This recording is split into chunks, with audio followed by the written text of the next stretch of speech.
So I have to talk about what is turning out to be one of the most important cases in our history, in my opinion. And it's flying a little bit under the radar.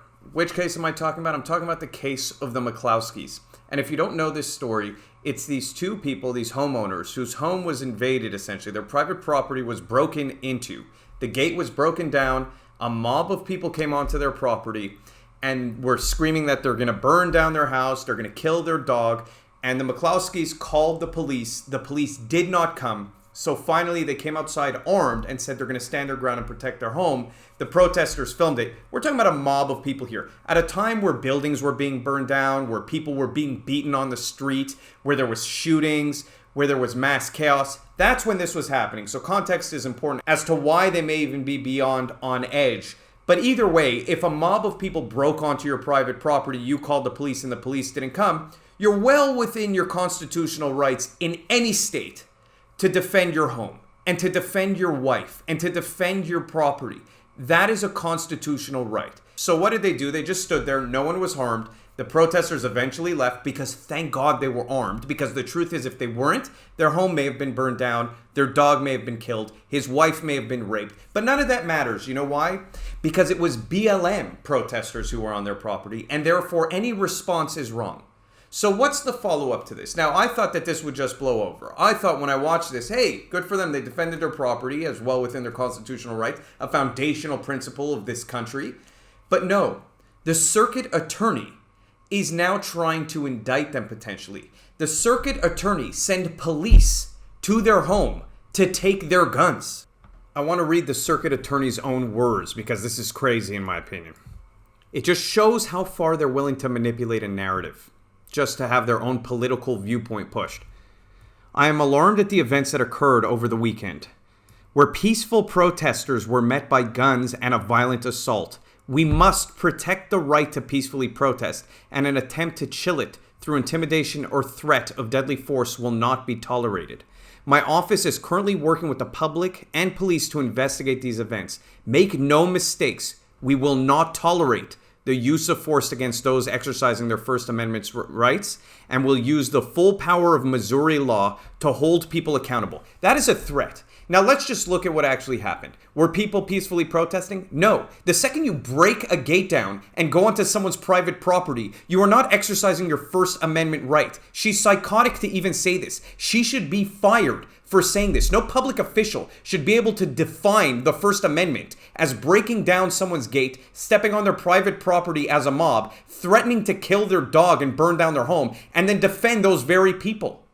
That is insane. It is psychotic. I can't read this and look at this and not have a crazy reaction to it. It doesn't make sense to see this from a circuit attorney. These are not just random. I always hear this. I always hear, oh no, don't worry. The people in charge are not really that extreme. It's just this small minority here who just says stuff, but don't listen to them. They're just on Facebook.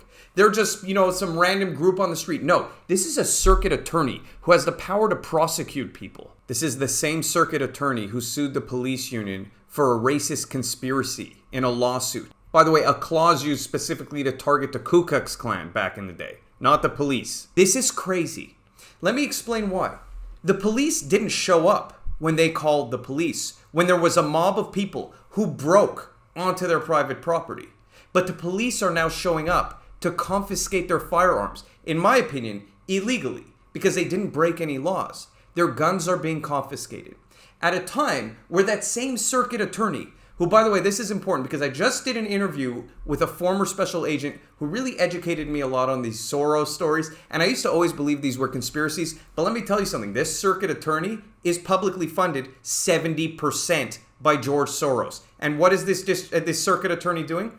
She's having his guns confiscated, she's having them indicted potentially, and she's letting at the same time we're talking about 35 protesters who were violent, who were burning stuff down. She's letting them out of prison. So she's letting out violent rioters, violent looters out of prison. She's arresting American citizens who are well within their constitutional rights for defending their property.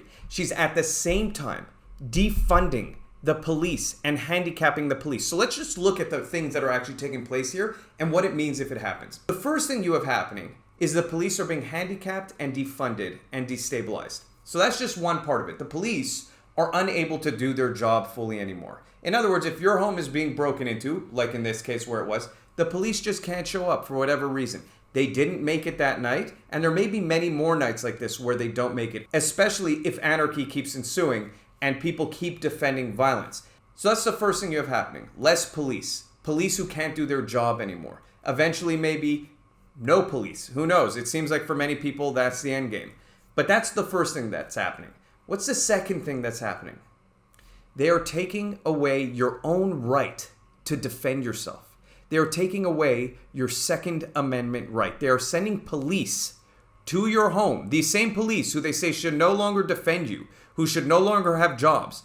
Circuit attorneys who are funded by George Soros are sending these people to your home to take your guns. And then they are indicting you. And then they are pressing criminal charges against you for protecting your home. That's number 2. What's number 3? They're letting criminals out of prison. And this is not happening in one state. This is happening in numerous states. They just announced in California 8,000 prisoners are going to be let free. So analyze these 3 things and what the end result is. Less to no police, you not having a right to guns or protect your home without fear of people coming to your home and arresting you for it after. And third, criminals being let out en masse from prisons across the entire country. What is the end game here? Ask yourself. I know we're all being complacent. We're all saying, well, this doesn't directly affect me. Oh, I don't want to take a chance because I have a family to feed. Oh, I have this. I get it. You have a family to feed. That's important. It's going to be a lot worse when people mob your house and you have no right to defend yourself and your guns have been confiscated and you go to jail for simply standing up for your own property, your own family, your dog who they're threatening to kill. When you go to jail for that, you'll be thinking back to this moment and saying, why wasn't I speaking up? Why wasn't I being loud about this? I want to show just how pervasive this narrative from the media is in terms of, reimagining police, reimagining public safety, just how much they're pushing it and how much they're using the same language. I talk about this a lot, how I hear my progressive friends come and just say the same thing. They say the same thing over and over and over. And where is that coming from? Here's a perfect example. Here's multiple clips across the news and from politicians using the exact same language. Folks in law enforcement that share the goals of reimagining policing. Reimagining policing in the 21st century. Rethinking and reimagining policing. Community efforts to reimagine policing. To reimagine policing. We have to reimagine what policing looks like. Reimagining policing, reimagining our public safety. Reimagine a citizen-led approach. We can begin to reimagine law enforcement. Reimagine public safety in this country. What can we do to reimagine public safety? Reimagining public safety. To reimagine public safety. We must reimagine what public safety looks like. So stop being complacent because we are going to lose this country. This case, this situation with the McCloskeys is, in my opinion, like I said, the single most important case of our time. If they are arrested and they are convicted for protecting their home from a violent mob of protesters, while simultaneously a circuit attorney funded by George Soros letting out 35 violent protesters, if that actually comes to fruition and passes and they end up in prison, we're done. America's done, in my opinion. That will set a precedent across the entire country for this to happen on a much more pervasive level. So if people don't get outraged over this, if people don't march on the street, why are we not protesting? Where are we? Where are all the people on the street right now counter-protesting this? Why are we just sitting at home? Or why are we not out there every free moment we have trying to make a difference? I don't get it. If we don't start speaking up, it's done. I'm actually worried at this point. It's done if we don't start speaking up.